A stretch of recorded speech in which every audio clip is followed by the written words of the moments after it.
आइए दोस्तों, हमने सब कुछ पढ़ लिया, हमने सब कुछ समझ लिया। अब हमारा जो मेन टॉपिक है जिसमें हम मार्केट में कैसे एंट्री करते हैं उनको आज पढ़ेंगे। हम उन सब के सीखने के बाद हम मार्केट में जब आएंगे तो हमारा जो लास्ट फेज बचता है वो बचता है हमारा एंट्रीज। हम कैसे करके किसी भी ऑर्डर ब्लॉक में एंट्री लेंगे कि कितने प्रकार से एंट्री होते हैं, हम उन सभी को समझेंगे। एंट्री से ही हमें पता चलेगा कि हम कहाँ से खरीदेंगे और कहाँ से बेचेंगे। आपने कहाँ से खरीदना है और कहाँ से बेचना है ये आप सीख लिए तो आप पैसा कमाना सीख गए। मार्केट से कैसे पैसा कमाया जाएगा, हमको हमारे एंट्रीज ही बताएंगे कि हम कैसे कहीं में खरीदेंगे और कहाँ से बेचेंगे और हम पैसे कमाएंगे। अब हम एंट्री जो करेंगे वो करेंगे कैसे? हम जो एंट्री लेंगे दोस्तों, हमने जो इससे पहले सारी चीज़ें पढ़ी, हमारे order block, break of structure, liquidity, इन सब की सहायता से हम एंट्री लेंगे। हमारे स्ट्रक्चर, लिक्विडिटी, ऑर्डर ब्लॉक की सहायता से जो मार्केट में चार्ट में ड्रॉ करेंगे वो क्या क्या हो रहा है, सेल करना का एरिया में एंट्री करेंगे या बाय करने का एरिया में एंट्री करेंगे, वो हमें पता चल जाएगा। तो दोस्तों, एंट्रीज भी हमारे बहुत प्रकार के होते हैं। ऐसे तो नहीं होना चाहिए, एंट्री तो एक टाइप का होना चाहिए मार्केट में। हमारे किसी भी ऑर्डर ब्लॉक में ऑर्डर ब्लॉक में टैप किया और हम एंट्री ले लें, हमारा टैप किया एंट्री ले लें और हमने नए ब्लॉक स्ट्रक्चर के लिए जाने लगे, क्योंकि हमको पता है ऑर्डर ब्लॉक में मार्केट टैप करने के बाद मार्केट में एग्रेसिव मूव आता है। ऐसा ही भी है। तो हम एंट्री लेने के लिए भी दोस्त, एंट्री का भी बहुत टाइप होता है। आइए उन टाइपों को समझते हैं। दोस्तों, हमने जो कहा कि मार्केट में एंट्री बहुत प्रकार से लिए जाते हैं, ऐसा क्यों बोले? हम ऐसा इसलिए बोले कि हमारा जो रिस्क रिवॉर्ड है दोस्तों, जो हमारा रिस्क रिवॉर्ड है जिसको हम आरआर बोलते हैं, वो हमारा अच्छा हो। इसलिए हम एंट्री को भी जब एंट्री करेंगे किसी ऑर्डर ब्लॉक पे तो हम उसको अच्छा से प्यूरिफाई करके या मल्टीपल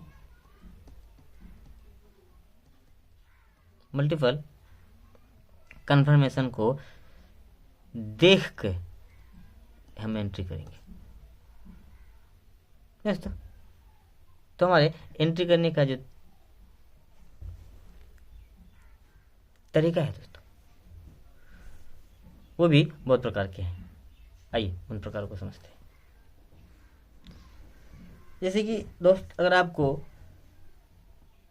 स्विंग ट्रेड लेना चाहते हैं, स्विंग ट्रेड का मतलब होता है जैसे कि कोई भी हमारा स्ट्रक्चर ब्रेक किया और हमारा यहाँ पे ऑर्डर ब्लॉक होता है दोस्तों। सिंपल से समझिए, हमारा स्ट्रक्चर ब्रेक किया, यहाँ बॉडी के साथ ब्रेक किया, वो ideal theory market pull back लेके आएगा, यहाँ पे आएगा, आपके इसके नीचे स्टॉप लॉस लगाएंगे, आपका टारगेट रहेगा न्यू हाई बनाने के लिए। क्यों आपका टारगेट यहाँ तक रहेगा? क्यों? क्योंकि यहाँ पे हमारा मार्केट बुलिश हो चुका है, बॉडी क्लोजिंग के साथ हमारा स्ट्रक्चर बुलिश हुआ है, बुलिश हो गया। ये आपका सिंपल स्ट्रेटजी है आप, और ये सही भी है, ऐसा होता भी है हमारा मार्केट में। तो अगर आप इतना बड़ा रिस्क झेल सकते हैं, इतना बड़ा स्टॉप लॉस को झेल सकते हैं, ले सकते हैं, तो कोई प्रॉब्लम नहीं है। लेकिन इसके लिए भी जब हम एंट्री करेंगे फॉर स्कैल्पिंग के लिए, हम जो मार्केट में ट्रेड करते हैं, स्कैल्पिंग करते हैं, कैसे करके हम ये जो मार्केट हमारा चलता है ऐसे ऐसे करके ऊपर जाता है, तो हम यहाँ से उठाएंगे, यहाँ बेचेंगे, फिर यहाँ से उठाएंगे, यहाँ बेचेंगे, फिर यहाँ से उठाएंगे, फिर यहाँ बेचेंगे, यहाँ से उठाएंगे, स्कैल्पिंग के लिए। लेकिन जब भी हम स्कैल्पिंग करते हैं दोस्तों, हम छोटे स्टॉप लॉस रखते हैं, हमारा एसएल छोटा रहता है और हमारा टारगेट बड़ा रहता है, इसलिए हम स्कैल्पिंग करते हैं। हमको ज़्यादा होल्डिंग भी नहीं करना पड़ता है, हमारा टारगेट आसानी से हमें मिल जाता है। ठीक है दोस्तों। आइए दोस्तों, हम जो एंट्रीज करते हैं दोस्तों, हम 3 टाइप से एंट्रीज करते हैं। और भी टाइप है, लेकिन हमारे मेन हम इन्हीं 3 टाइप से एंट्री करते हैं। हमारा पहला टाइप है, तो हमारा पहला एंट्री होता है दोस्तों डायरेक्ट एंट्री। किसी भी ऑर्डर ब्लॉक में टैप किया और हम डायरेक्ट एंट्री कर लिए, डायरेक्ट एंट्री। इसे हम रिस्की एंट्री भी बोलते हैं दोस्तों। हम डायरेक्ट एंट्री को रिस्की एंट्री भी बोलते हैं। दूसरा हमारा जो एंट्री होता है वो होता है हमारा कन्फर्मेशन एंट्री, दूसरा एंट्री होता है। और हम तीसरा जो एंट्री लेते हैं दोस्तों वो लेते हैं double DUBBL, double confirmation entry. तो हम इन्हीं 3 टाइप से मार्केट में एंट्री करते हैं। डायरेक्ट एंट्री करते हैं जिसको हम रिस्की एंट्री भी बोलते हैं, एक होता है हमारा कन्फर्मेशन एंट्री, एक होता है डबल कन्फर्मेशन एंट्री। ताकि दोस्तों हम तीनों एंट्री को समझते हैं कैसे मार्केट में करते हैं। हमने इन तीनों को पढ़ा कि हम इन 3 प्रकार से मार्केट में एंट्री लेते हैं। तो अब इन तीनों में क्या फ़र्क है दोस्तों, हमारा डायरेक्ट एंट्री में, कन्फर्मेशन एंट्री में और डबल कन्फर्मेशन एंट्री में क्या अंतर है, डिफरेंस क्या है दोस्तों, डिफरेंस क्या है, आइए दोस्तों उन्हें समझते हैं। तो पहले हम हमारे डायरेक्ट एंट्री को समझते हैं कि डायरेक्ट एंट्री मार्केट में कैसे करते हैं। दोस्तों हम जो डायरेक्ट एंट्री करते हैं, इसके लिए हमें क्या चाहिए, हमें इसकी कुछ नहीं चाहिए। हमें इसके लिए साधारण सा आपको एक नॉर्मल सा ब्रेक ऑफ स्ट्रक्चर चाहिए, और आपका एक ऑर्डर ब्लॉक चाहिए, कुछ नहीं। आपको ये डायरेक्ट एंट्री के लिए हमें चाहिए एक ब्रेक ऑफ स्ट्रक्चर और हमें एक ऑर्डर ब्लॉक, बस। हम इन्हीं बेसिस में हम डायरेक्ट एंट्री मार देंगे। आइए दोस्तों समझते हैं। हम जो डायरेक्ट एंट्री लेंगे, हम एक नॉर्मल सा आपका एक ब्रेक ऑफ स्ट्रक्चर बनाते हैं। यहाँ पे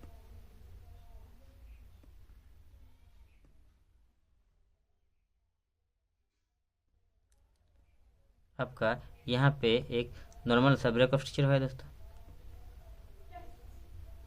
इसे हम कर देते हैं, बोलते हैं कि 15 मिनट का ब्रेक ऑफ स्ट्रक्चर है आपका। यहाँ पे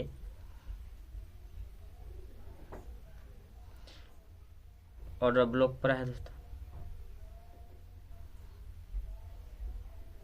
मान लेते हैं हमारे 15 मिनट का ब्रेक ऑफ स्ट्रक्चर है, आपका ऑर्डर ब्लॉक यहाँ पड़ा है। और मार्केट ब्रेक स्ट्रक्चर करने के बाद में आपका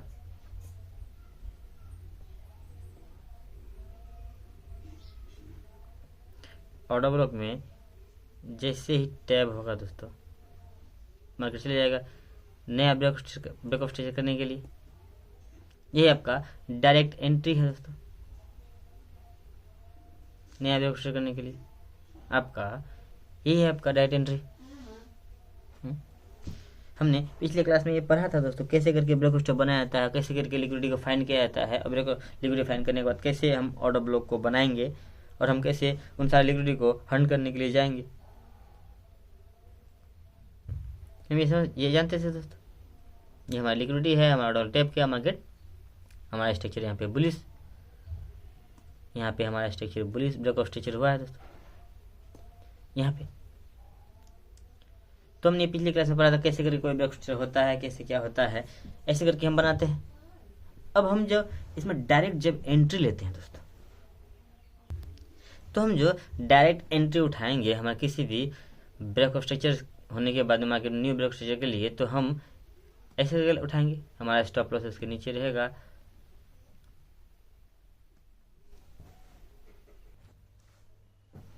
हम जो डायरेक्ट एंट्री लेते हैं दोस्तों वो बहुत ही आसान है।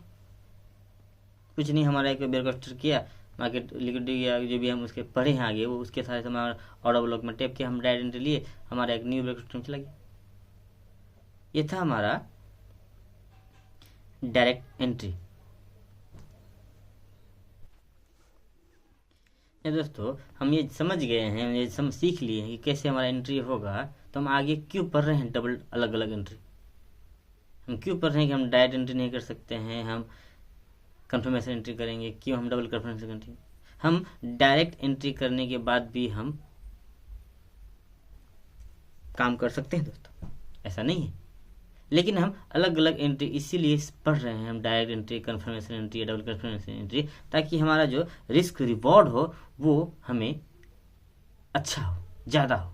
इसीलिए हम confirmation entry, double confirmation entry या डायरेक्ट एंट्री नहीं लेते, इसलिए हम डायरेक्ट एंट्री को हम कम रिवॉर्ड मिलने की वजह से हमारा रिस्क ज़्यादा हो जाता है, इसलिए हम इसको रिस्की एंट्री भी बोलते हैं।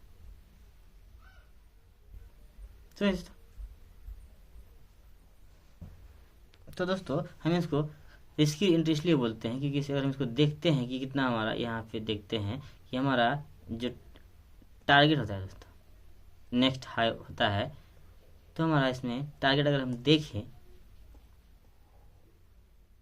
तो हमारा इसमें रिवॉर्ड इसमें भी अच्छा खासा मिलता है। हमारा 45 पॉइंट का लगभग स्टॉप लॉस है और 150 पॉइंट के आसपास का, 148 पॉइंट के आसपास आपका टारगेट है, लेकिन फिर भी हम इसे इसकी एंट्री बोलते हैं। इसमें हमारा रिवॉर्ड कम दिख रहा है, हमारा रिवॉर्ड 1:10, 1:20, 1:100 तक होता है दोस्तों, ठीक है। इसलिए हमें डायरेक्ट एंट्री हम नहीं करते, कभी कभी हम डायरेक्ट एंट्री करते हैं, लेकिन हम ज़्यादातर हम कंफर्मेशन एंट्री करते हैं ताकि हमारा रिस्क और रिवॉर्ड बढ़िया हो, अच्छा हो। ये आपका नॉर्मल सा ब्रेक स्ट्रक्चर बनाया है, यहाँ पे ब्रेक स्ट्रक्चर समझ गए दोस्तों। आइए आगे बढ़ते हैं। तो दोस्तों इसमें हमारा जो आरआर बनता है वो आरआर बनता है लगभग 1:3 का, हमारा 1:3 बनता है दोस्तों। तो हमारा आरआर बहुत छोटा हो जाता है, और इस नया ब्रेक स्ट्रक्चर होने के लिए मार्केट में आपको हो सकता है बहुत टाइम लग जाए। इतने टाइम तक होल्ड करने के बाद हमारा आरआर मात्र 1:3, क्या ये अच्छा है दोस्तों? नहीं दोस्तों, ये अच्छा नहीं है, क्योंकि हमारा 45 पॉइंट का स्टॉप लॉस है और 150 पॉइंट का अगर टारगेट है तो हमारा 1:3 ही आया दोस्तों। तो इसलिए हम आरआर बड़ा करने के लिए हम अलग अलग एंट्रीज देखते हैं, रिफाइन करते हैं। इस ऑर्डर ब्लॉक को भी हम रिफाइन करने के बाद हम एंट्री लेते हैं दोस्तों। इसलिए हम सेकंड टॉपिक पढ़ेंगे, जो हमारा सेकंड टॉपिक है, हमारा वो टॉपिक है क्या है दोस्तों? Confirmation entry. आइए दोस्तों हम जो भी वीडियो बनाते हैं ये आप लोग को बताने के लिए, हम वो बड़ा नहीं बनाना चाहते, ज़्यादा बड़ा, ताकि आपको भी देखने में ज़्यादा टाइम नहीं जाए। हम वीडियो को छोटा छोटा करके बनाते हैं दोस्तों। फिर भी बहुत हम उसको मॉडिफाई करते करते वीडियो फिर भी हमारा 20-25 मिनट का वीडियो बन जाता है दोस्तों। तो हम ये इस पार्ट में पढ़े हैं, हमारा जो डायरेक्ट एंट्री था, जो हमारा काफ़ी उसमें आरआर हमारा अच्छा नहीं आता है, हमारा रिस्क रिवॉर्ड अच्छा नहीं आता है दोस्तों। हम वो भी कर सकते हैं, लेकिन हमारा उसमें हमारा आरआर जो है बहुत 1:3, 1:4 और आता है, ये भी अच्छा है, लेकिन फिर भी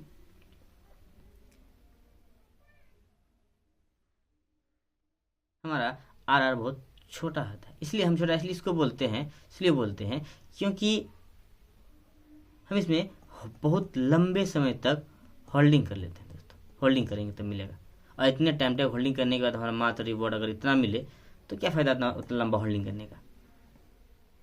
हो सकता है आपका ये न्यू ब्रेक स्ट्रक्चर होने में आपका न्यू ब्रेक ऑफ स्ट्रक्चर होने में कई दिन लग जा सकते हैं, 4 दिन, 5 दिन, 6 दिन, 2 दिन, 8 घंटे, 15 घंटे, 20 घंटे। तो इतनी देर होल्ड करने के बाद में आपका रिवॉर्ड इतना छोटा नहीं दोस्तों, ये हमारे लिए सही नहीं है।